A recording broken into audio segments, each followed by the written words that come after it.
Sandeep from RevAtlas and welcome to our very first automobile review here on RevAtlas, and we have none other than the Skoda Octavia here for review. This is a personal review considering that this is my very own 1.8 TSI that I purchased earlier this year, and I've covered about 10,000 kilometers so far in the car. So this is sort of a long-term review. I'm going to explain why this is the closest you can get to perfection in this price segment and how it has a high performance to price ratio, high build quality to price ratio, and how it also gives you the most features out of any other car available in this particular segment. So let's get this review started. Let's start with what's probably the most important aspect of the car, and that makes the Octavia stand out from the rest in this segment. So the Octavia has a really nice and beautiful design that incorporates a lot of crystalline elements. So you can see the angular chiseled edges that look really good and stands out from the crowd. In this particular variant, the Magic Black, the chrome accents really work well and gives a touch of contrast as well as a much needed sense of elegance and luxury to the overall design. Now, this is the 1.8 TSI that comes in a magic black color, but you get other colors including red, blue, silver, white, as well as a different color called business grey, which is no longer there on the Octavia variant.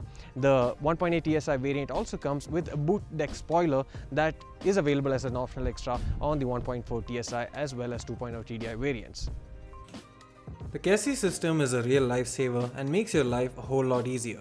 You can simply unlock the door by placing your hand in between the driver or passenger door handle to unlock and use the request button to lock. You can even configure the mirrors to auto close and open based on the lock status. The Skoda Octavia comes with bi-xenons that have white light, they're bright and have a decent throw to it. You can always make use of the high beam in case you want some more throw as well as brighter light. Coming to the cornering and dynamic functionality, the Skoda Octavia actually moves its headlamps based on your steering input. And if you're actually going at a speed of less than 15 km/h, it can even selectively use the fog lamps and provide extra illumination to the direction that you choose to move in. It also comes with headlamp washers and it has a DRL strip that is white in color and runs all along the bottom of the headlamp. This is one of the most simplest forms of DRLs that I've seen in cars recently, but it actually really stands out and gives a more accentuated look to the already chiseled design of the Skoda Octavia. Once inside, you're surrounded by comfort. The materials used are truly premium, especially when you see the piano black and wood finish on the trim. The interiors come only in a beige color, and while that looks great, it's difficult to manage. Skoda did have a limited run black interior Octavia, but not anymore. We hope they bring it back now. The seats are large enough to accommodate 5 people in comfort, although the 5th passenger may find difficulty with leg space due to a large transmission tunnel. The driver's seat is electronically adjustable on this variant, which is Style Plus, and it allows for very precise adjustment of the seat. It takes a while to find the right settings, but once you do, you can store up to 3 different settings to make it easier to go back to your favorite position when swapping drivers. The ORVMs too adjust automatically based on the setting. The rear view mirrors are auto dimming and are a big boon, especially when on highways at night. The boot at the back is massive.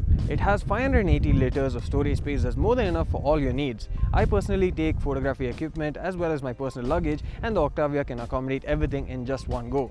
If you do need more storage space, what you can do is put down the seats at the back, and that'll give you a total of about 1,600 liters, which is more than enough for most families' needs.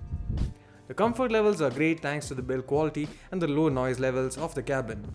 The 1.8 TSI also gets superior suspension setup at the rear with multi-element axle, that is 1 longitudinal and 3 transverse links and a torsion stabilizer. You're really isolated from the outside and it feels as if you have just worn a noise cancelling headset. The engine too is barely audible unless you really rev it, and most of the time the only thing you can hear is the AC and faint sounds from the outside. Speaking of which, the AC is usually good and gives nice cooling unless you have parked the car under the sun for a while, in which case the car doesn't perform as well as its Asian competitors. The stock wheels that come with the Octavia is actually a Goodyear Eagle NCT5, that is a 205/55R16. So while the 16-inch rims do look a tad bit small, it actually is quite comfortable to ride on this particular pair of rims and wheels. But what's bad about the tires is that it has a lot of road noise and doesn't exactly give the best kind of grip that you would expect from a car of this price point. So ideally you would have to upgrade to a different set of tires later on, and perhaps even upsize it to a size 17 if you don't mind compromising a bit in terms of the ride quality itself. The head unit is a touchscreen one with an 8-speaker system. You can connect your device via aux, Bluetooth, USB, and even Wi-Fi. It supports Android Auto and Apple CarPlay via the USB port. This variant comes with navigation courtesy of Map My India, which isn't really intuitive or user-friendly. You're better off using Android Auto. The 1.8 TSI gives you a mileage of around 5 to 9 at best in terms of in-city driving, and on the highway you can get as much as 13 km per hour on an average road trip, but as high as 16 km per hour if you keep it around 80 using the cruise control. Considering this, the fuel capacity of the Octavia is actually on the lesser side since it has just 50 liters of fuel, and while that may be enough for the 1.4 TSI and especially for the 2.0 TDI, which yields higher mileage, it seems on the lesser side for a car such as the 1.8 TSI, which is a real gas guzzler. Coming to safety, the car is fitted with 8 airbags, and lastly, the driving experience itself. The steering is quite small for a car of this size. It's quite light too and makes it a breeze driving the car around even in the city. It weighs up as you go faster and makes it easier to control and understand the car. The car is fitted with a 180 horsepower turbocharged engine that's mated to a 7-speed DQ200 dry-clutch DSG gearbox. Due to the nature of the gearbox that makes it prone to heating, Skoda has limited the torque to 250 Nm to avoid any failure. Other than that, this 7-speed DQ200 is amazing when it comes to shifting speeds and smoothness. You barely know that the gears are changing unless you're in sport or manual mode. This is what makes the Octavia so versatile.